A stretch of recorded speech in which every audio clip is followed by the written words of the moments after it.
Hello दोस्तों, कैसे आप लोग? आई होप कि आप लोग अच्छे और मजे में होंगे।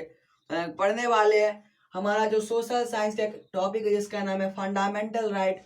और इसी वजह से लोग जो है इंडिया में रहने के लिए या फिर इंडिया का डेमोक्रेसी का बात आता है तो यहाँ पर लोग को इंडिया अच्छा लगता है, क्योंकि यहाँ पर क्या हमारे पास क्या है, जो सिटीजन ऑफ इंडिया है,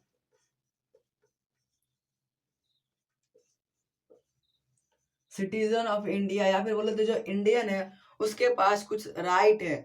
उसके पास कुछ क्या है, राइट है, जो कि फंडामेंटल यानी कि हमारा क्या है वो हमारा अपना अधिकार है, जन्मसिद्ध अधिकार है। यानी कि वो हमारा क्या रहेगा, जो हमारा ऐसा कुछ हक जिसको कि चाहे कितना भी पैसा वाला का है या फिर कितना भी पावरफुल आदमी हो, वो हमारा जो वो जो राइट है, वो जो अधिकार है उसको वो नहीं छीन सकता है। तो हमारे पास ऐसे कुल कितने 6 फंडामेंटल राइट्स हैं, उन सब के बारे में हम लोग डिटेल में जानेंगे इस वीडियो में। तो हमारा क्या फंडामेंटल राइट है, उसके क्या क्या इंपॉर्टेंस है और वो फंडामेंटल राइट हमें क्यों दिया जाता है। तो सबसे पहला हमारे पास राइट टू इक्वालिटी।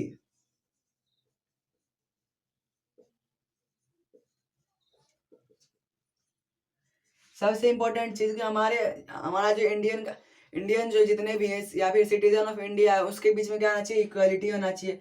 क्योंकि अगर इक्वालिटी नहीं रहेगा तो वहां पर क्या रहेगा, हार्मोनी नहीं रहेगा। हार्मोनी नहीं रहेगा तो क्या होगा, हर जगह लड़ाई झगड़े होंगे। यानी कि सब में क्या होना चाहिए, इक्वालिटी होना चाहिए और सबको इक्वल ट्रीटमेंट मिलना चाहिए, ताकि क्या होगा, जो कोई भी किसी भी सोसाइटी का जो आदमी होगा वो अपने आप को किसी से कम या फिर बोले तो अपने आप को नीचे नहीं समझेगा, वो सबको इक्वल। और हम जो लॉ होता है या फिर बोले कॉन्स्टिट्यूशन होता है, वो क्या करता है, सारे सिटीजन ऑफ इंडिया को इक्वल देखता है, यानी कि सबको इक्वलिटी प्रोवाइड करता है। सेकंड है राइट टू फ्रीडम। यानी कि हमारे पास क्या है, फ्रीडम का भी अधिकार है, यानी कि हमारा स्वतंत्रता का भी क्या है, अधिकार है हमारे पास। तो ऐसा नहीं कि अपने मम्मी पापा से भी स्वतंत्र हो जाते हैं, ऐसा बिल्कुल नहीं है। लेकिन जो दूसरे लोग हैं उन सब से हम लोग क्या रहेंगे, फ्री रहेंगे। हम लोग हमारे पास क्या रहेगा, फ्रीडम रहेगा, आजादी रहेगा।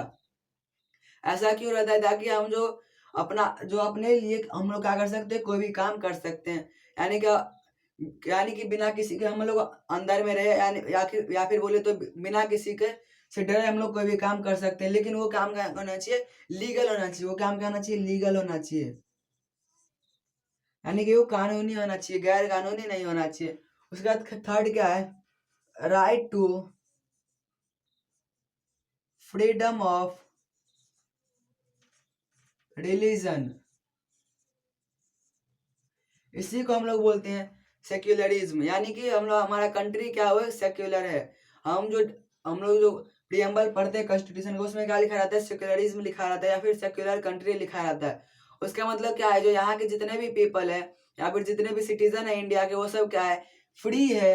क्या है, वो फ्री है, स्वतंत्र है अपना कोई भी धर्म अपनाने के लिए। यानी कि अपना वो कोई भी रिलीजन फॉलो कर सकते हैं, किसी को भी वो प्रोपेगेट यानी कि उसको बढ़ावा दे सकते हैं या फिर प्रोमोट कर सकते हैं किसी भी, और या तो बोले तो उसका प्रचार भी कर सकते हैं। तो किसी भी रिलीजन का जो सिटीजन ऑफ इंडिया वो उसका प्रोपेगेट या फिर बोले तो प्रमोट कर सकता है। लेकिन उसमें क्या होना चाहिए, बस उसके पास कोई आर्म नहीं होना चाहिए, यानी कि उसके पास कोई हथियार नहीं होना चाहिए। तो वो क्या कर सकता है, यानी कि बिना किसी गलत काम की वो अपना जो धर्म है उसको वो बढ़ा सकता है। वो अपने धर्म को क्या कर सकता है, उसका प्रचार कर सकता है। उसके बाद हमारे पास क्या है, राइट टू, हमारा क्या है, राइट अगेंस्ट एक्सप्लॉइटेशन। यानी कि हम लोग क्या कर सकते हैं, एक्सप्लॉइटेशन यानी कि क्या होता है, इसका मतलब एक्सप्लॉइटेशन मतलब क्या होता है, जो अन्याय होता है उसके विरुद्ध। यानी कि राइट अगेंस्ट, अगेंस्ट मतलब क्या होता है, विरुद्ध। एक्सप्लॉइटेशन मतलब यानी कि किसी को दबाना, किसी को क्या करना, किसी को अन्याय, किसी के साथ अन्याय करना, ये सब क्या है, इसके हम लोग खिलाफ आवाज उठा सकते हैं। यानी कि मान लेते क्या है, कोई आदमी जिसको ऊपर क्या अन्याय हो रहा है, उसको बहुत सारे लोग परेशान करते हैं, तो उसको उसके लिए हम लोग क्या कर सकते हैं, आवाज उठा सकते हैं। उसके विरुद्ध हम लोग आवाज उठा सकते हैं कि उसके ऊपर जो ऐसा काम हो रहा है वो रोक दिया जाए। इसके लिए हम लोग क्या कर सकते हैं, आवाज उठा सकते हैं। इस चीज का भी हम लोग को कॉन्स्टिट्यूशन जो है हम लोग को राइट देता है। इसके बाद हम लोग का है,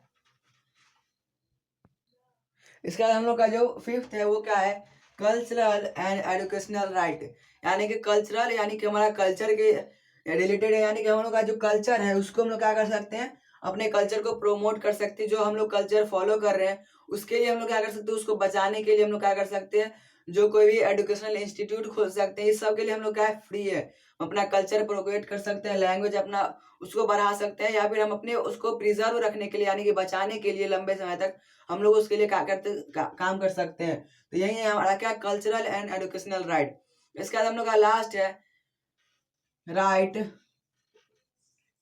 ऑफ कॉन्स्टिट्यूशनल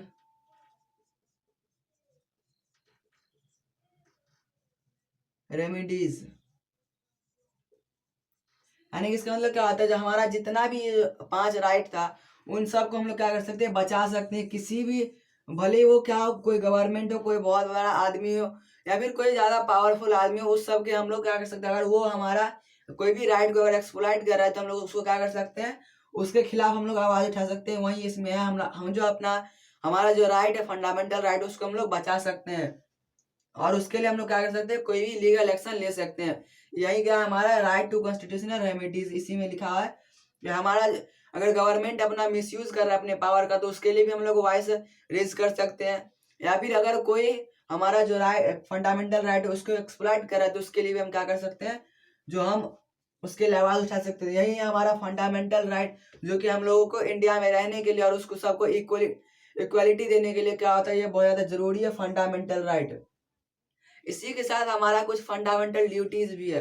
तो हम लोग को वो जो ड्यूटीज है उन सबको भी काम करना चाहिए, क्योंकि वो हमारा क्या है, कर्तव्य है एक तरीके से, ताकि अपने देश को क्या कर सके, हम लोग आगे बढ़ा सकते हैं। तो हमारा फंडामेंटल राइट और साथ में फंडामेंटल ड्यूटीज, ये दोनों ही जरूरी है। तो हम लोग को अपना फंडामेंटल ड्यूटीज को भी मन लगा करके उसको बढ़ाना चाहिए और काम करना चाहिए, ताकि हमारा जो कंट्री है वो डेवलप हो सके। तो यही सब कुछ था हमारा फंडामेंटल राइट। तो आई होप कि तक समझ आ गया होगा। तो मिलते हैं नेक्स्ट वीडियो, तक के लिए bye, take care, thanks for watching.